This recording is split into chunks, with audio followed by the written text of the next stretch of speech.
few weeks ago, Florida Southern College, where I work, featured my office on a website where they talk about faculty office spaces. And they did a short video as well as a nice article, and lots of people have commented about that. And so I thought some people might be interested in a more thorough tour of the office and some of the objects that I've got in here. So that's the purpose of this um, video. So this is the entrance to my office. It's on the third floor of the Jack Berry Citrus building. And I have on my door a couple of cartoons. This one is a couple of cavemen lamenting the fact that despite they live supposedly healthy, organic, natural lifestyles, they die young, and kind of a dig at people who are very anti-conventional agriculture, thinking that it shortens lifespans when of course it doesn't. And then the other cartoon, I'm a graduate of Anderson College, now Anderson University, and Charles Schulz had an honorary doctorate there. I believe he attended there as a student as well. And so this is just kind of his concept of the ultimate value of honorary doctorates, I guess. I thought it was kind of funny. Just to the left of my door, I have a panel that was a window, and to kind of block it off for a little more privacy, I covered it with black construction paper, but then to make that more attractive, I put flower pictures on it. So starting from the top, we have Rosa acicularis, the Arctic rose. I took that picture in Denali State Park, which is just south of Denali National Park in Alaska. And then the purple flower right below that is a pasque flower. That's also growing in central Alaska. And then the two flowers under that, the purple monkey flower on the left and the paintbrush on the right, are both in Yellowstone National Park. And then the little blue one below that on the left is Sky Pilot. That's growing very high up, about 10,000 feet in the Beartooth Mountains of Montana. And then on the right is Celestial Lily, Nemastalis, which is a very rare wildflower here in Polk County, Florida. And the one at the bottom then is Autumn Leaf Color. I think those are sugar maples, I think, in Vermont. Then on the back side of that panel, I have pictures on the inside of my office. I call it my beautiful people panel. It's people I've met all over the world. I do a lot of volunteer consulting with USAID's Farmer to Farmer program, and mainly consulting with people on propagating and growing and training fruit trees. But I've also done some projects on making soap. So these are some of the people I've met. Just a closer up, I split the picture to see them closer. So the top two on the left are at a mango training session in Ethiopia near the town of Beko. And then the gentleman on the left just under that is a nurseryman in Dhaka, Bangladesh. The family on the right are in Ethiopia. And then below that, the group on the left with Dr. John Griffiths, the other white guy, and me. The man between us is a king. This was in Nigeria. And even though Nigeria is a republic with a modern type government, also within their system, they have these hereditary kingdoms. And this was one of the kings. And so we were consulting there with citrus growers. And in an area where you have a king, if the king says that you should ignore what these guys say, then there's no use in even talking to the growers. They won't be interested. On the other hand, if the king says that it would be a good idea to listen, then they will. And so the first thing we did was have an audience with the king and told him about our plans, and he thought it was a good idea. So that was successful. The lady on the right then is in Senegal. She was one of my soap making project clients. And then on the bottom, we have an elderly gentleman and three young boys in Kyrgyzstan, Eastern Kyrgyzstan. I was working with apple growers there. Then in the right-hand picture at the very top, the young horseman and the two little guys standing there are both also in that same area of Kyrgyzstan. And then the mother and son are in Punjab state, India.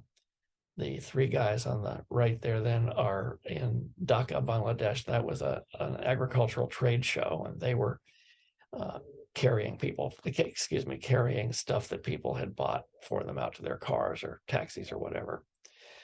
And then down in the middle on the left, we've got a group of ladies who were demonstrating some of the soap they had just made. This was, again, in Senegal on a soap making project. And the picture under that is also a different ladies group that we were training in making soap. The bearded gentleman then on the right is in the Garhwal Hills of India. That's up kind of northeast of Delhi, almost to Nepal.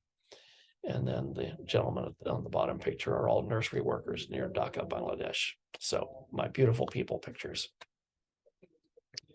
Here's the view of the office as you walk in the door. I'm going to kind of start there at the far right of that lamp, and we'll work our way around and just look at some of the objects. So this is my lamp with several shelves on it. On the top shelf, I've got a white Christmas cactus. It's in bud right now. That was a gift that I was given at a Christmas luncheon of the Central Florida Heritage Rose Society a couple years ago. And then on the next shelf, I have an African violet. And then on the third shelf, I have a temple bell from Assam, India. I actually bought it in Delhi. And then on the bottom shelf, I have a felt pad made of wool from Kyrgyzstan. And then against the wall there, I've got a big wide bookshelf. This jar of ashes of problem students was featured on the college's video, so I won't repeat that story, but you can see it there. The bowl behind it was a gift from Dr. John Griffiths, who got it when he was working in Turkey. And then this is a glass that I actually got at the 1977 International Citrus Congress, which was held in Orlando. And inside of that, I have some seeds of teosinte, the ancient ancestor of corn. This is a picture of my maternal grandparents, my mother's parents, Finley and Pearl George. They lived in Western Pennsylvania. And I'll talk a little later about my grandfather. And then a picture of my parents. This was taken in 1992. This is, I believe it's obsidian. It's a stone ball in any case that I got in Armenia on one of my volunteer trips. And then some shark's teeth from a Florida phosphate mine. This is a tap that would be used in a maple tree if you're harvesting maple sap to make syrup. This is a cone shell, a very venomous marine mollusk. And a couple of malachite animals. I bought these in Cape Town, South Africa, but I believe the malachite came from Zaire. This is a coffee mug with the chemical structure of caffeine on it. And this is a Zulu basket hand woven from KwaZulu-Natal up in northeastern South Africa. I actually bought it in Cape Town. This postcard was mentioned in the college's video. This is Henley Field, where Florida Southern plays baseball. The card is from back in the 1930s. And then I believe this is agate, sliced mineral, and some amethyst crystals. I don't remember where I got those. This is a brass or bronze vase that I bought in Cairo, Egypt. Egypt was the first place I ever did a farmer-to-farmer volunteer trip with, and that was with mango growers. It's made of wood, but it's a cross stone from Armenia. I bought this in Etchmiadzin, the cathedral city in Armenia, and big tombstone size stones are often carved this way. They call them cross stones in and around Christian churches and cemeteries. This is a bowl from Myanmar, also known as Burma, and also a couple of wooden mangosteens from Burma. This is a ceramic trivet that I bought in the Amsterdam airport. And then if we turn to the right and go around the other side of the room, I have a couple more bookcases. So on that left one, I have a globe where I can show places to people who are somewhat geographically challenged. Behind that, I have a collector's edition of Crayola crayons, which includes several long retired colors. None of them have ever been used. I don't know what I'll ever do with them, but it's kind of cool to have them. And then I have a box of Barf detergent. It is made in Iran, and I believe in Farsi the word barf means snow. Not what it means in English, but I thought it was funny, so I bought a box of it. And it's been damp over the years, so you can see the box is kind of coming apart, but I keep it just as a souvenir. I actually bought that in Turkmenistan. I've never been to Iran. And then next to that, mentioned in the college video, but never really explained, my grandfather, the one you saw the picture of, worked in clay mines in Western Pennsylvania back in the 1920s. And they used dynamite for blasting. And so these are wooden cases that 1¼ by 8-inch dynamite sticks were delivered in. And we don't know really the history of how these got to be in my grandparents' house, but we think Grandpa probably collected them just because they were nice, sturdy wooden boxes. And when I was a small child living in Pennsylvania, and we would visit my grandparents, in their basement, they had a whole wall that they used as a fruit cellar. So Grandma had canned peaches and canned green beans and tomatoes and that sort of thing. And, we never really even thought about that. Even my mother wasn't aware that those weren't just everyday shelves made out of wood. Well, after Grandma passed away and we were clearing out the house, we discovered that those were not regular shelves. They were actually these dynamite cases stacked up sideways. So my dad got a couple of them and saved them for me, and I use them now as display cases in my office. There's no dynamite in them, of course, at this point in history. In 2004, I was privileged to be one of the international speakers at the Bermuda Rose Society's 50th anniversary celebration. So this was a souvenir cup that they had made for that event. I have rose growing friends in Southern England who are cricket fans, and they visited Florida one time, and I took them to a Florida Southern baseball game, and we discussed all the differences between baseball and cricket. And I gave them a baseball. And so after they got home, they sent me a cricket ball. This is Amarula cream, which is a liqueur made from marula fruit. That's marula on the right. It's a relative of mangoes. It grows throughout Southern Africa. And so I was on my very first time I ever went to South Africa, which I think was 1995 or 96. The tour company gave us these little 1-serving bottles, and I never opened mine. I don't drink, so I kept it just as a souvenir. So it's getting to be quite old now, but it's still sealed. And then next to that, I have a can of excuse me, of Welwitschia tonic water. Welwitschia, I bought this in Angola, and Welwitschia is perhaps one of the weirdest plants on the earth. It only ever makes 2 leaves, and yet the plant can live 600 years, and the leaf just keeps growing from the base.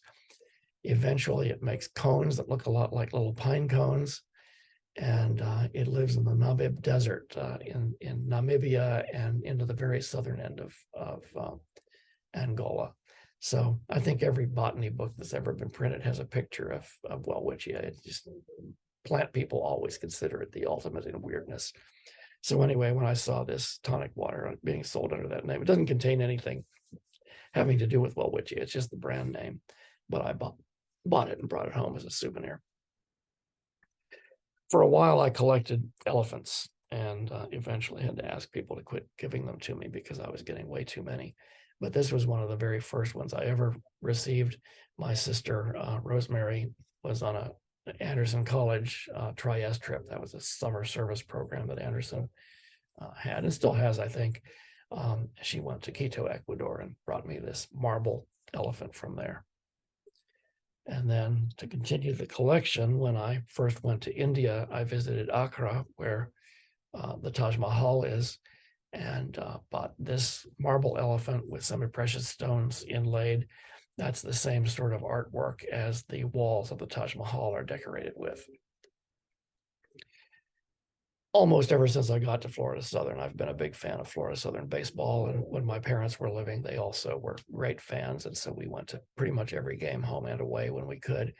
So in 2003, the team gave me this little memorial I guess you'd call that a statue.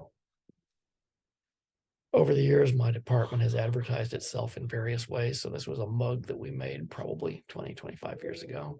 Don't try calling that phone number. It's not ours anymore. And then just another mug of toxic waste. I don't remember where I got that or why, and a baseball off of Henley Field. And then I have from various visits to Bermuda, lotions and aftershaves from the Musk company. Excuse me, the Royal Company. Musk is one of their fragrances. I think they're pretty bottles. I generally don't even open them. I probably should. And then the next bookcase over, above it, I have a picture of the Aurora Borealis. I took that in Alaska in January on a junior journey trip with Florida Southern College. And that's almost directly overhead. To take a picture of it in my office, I used a flash. So that's what that white thing in the middle is. It was glaring, and you can also see some reflections from the room there. I didn't figure out a way to get a good clean picture of that picture otherwise. And then next to that, there's a little explanation of this in the article that the college published about office space. But in case you haven't read that, I'll recount that here. I was working in Bangladesh as a volunteer. And when I was ready to leave for the airport, my clients gave me this beautiful painting, which is probably 1.5 feet tall by 2 feet wide at least. So it's a good sized painting covered in glass. And I said to my translator, I can't take this on the plane. There's no way they'll let me. And he said, well, you have to accept it anyway, graciously as a gift. You'll insult these folks. So I did.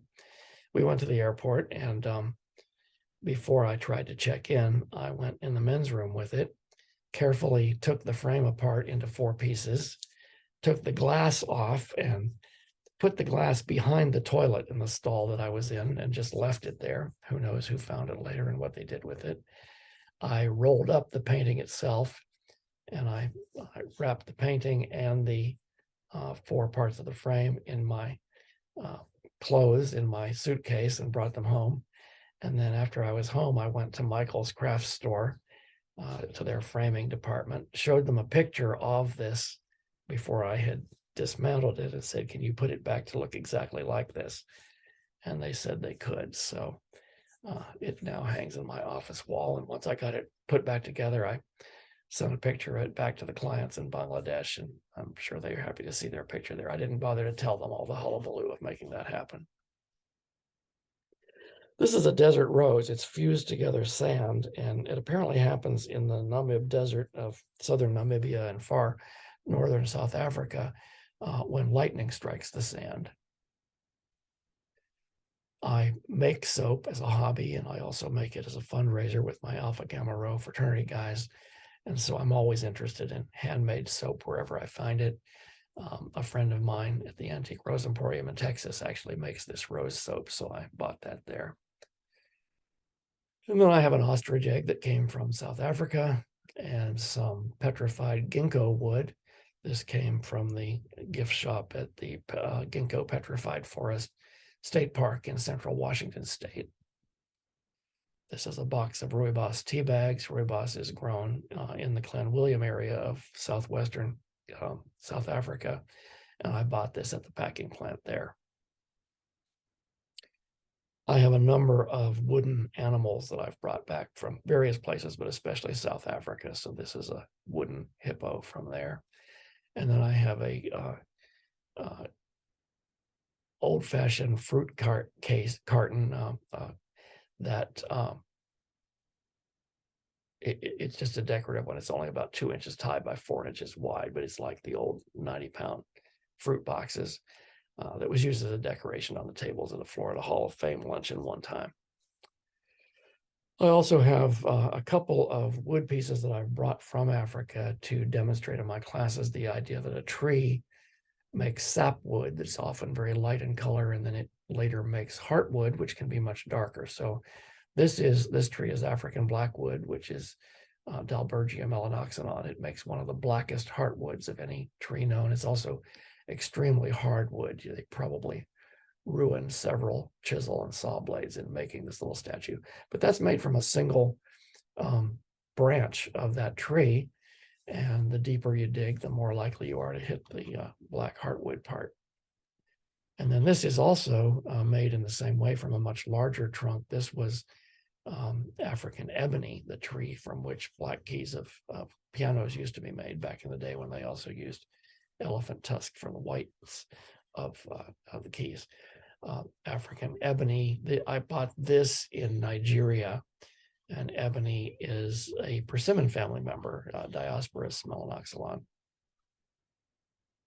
By the way, I call that statue Lucille. I don't know why, but it also is carved from a single trunk of the tree, a fairly large trunk, because we're only looking at about 1/2 of the width of the trunk there.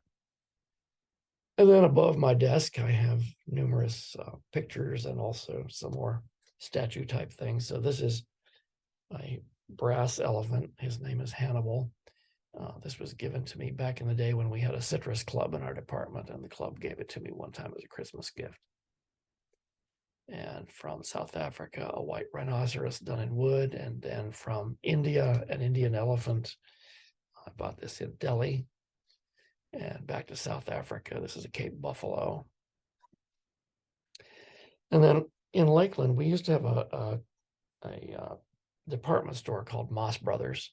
It was downtown, and they had this in a collection of ornamental fruits just in their furniture department one time. Who knows why or how they got it or whatever, but I recognize it as a durian fruit, and I've always been a fan of durians ever since I learned about them. So I don't remember if I bought this or if my friend Clovis Williams, who would have been with me at the time, bought it for me as a gift, but in any case, I got it.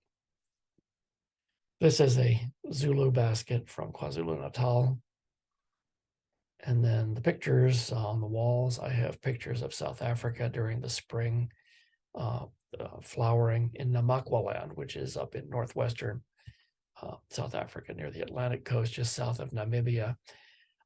It's a desert, but in the winter, if they get good rains, then in the spring, it just bursts into bloom. They get these super blooms. And so I've seen it several times and hope to go back and see it again at some point. But this is pictures from that event. More South Africa. And then on the wall above my desk, the top left picture is in the Grand Teton National Park. The top right one is an aurora in Alaska near Fairbanks. And then center left is the Firehole River in Yellowstone. On the right is the Navel Orange Grove in Clanwilliam, South Africa. Bottom left then is back in Yellowstone again, and bottom right is the Morning Glory Pool in Yellowstone. And then I have a poster of the wildflower bloom in Namakwaland. I bought that. I actually bought that in the US, but it's from South Africa. And then on the bottom row again, we're back in Yellowstone with a paintbrush plant, the lower falls of the Yellowstone River, and bitterroot Lewisia flowering. So that's the end of the tour. I hope you enjoyed it.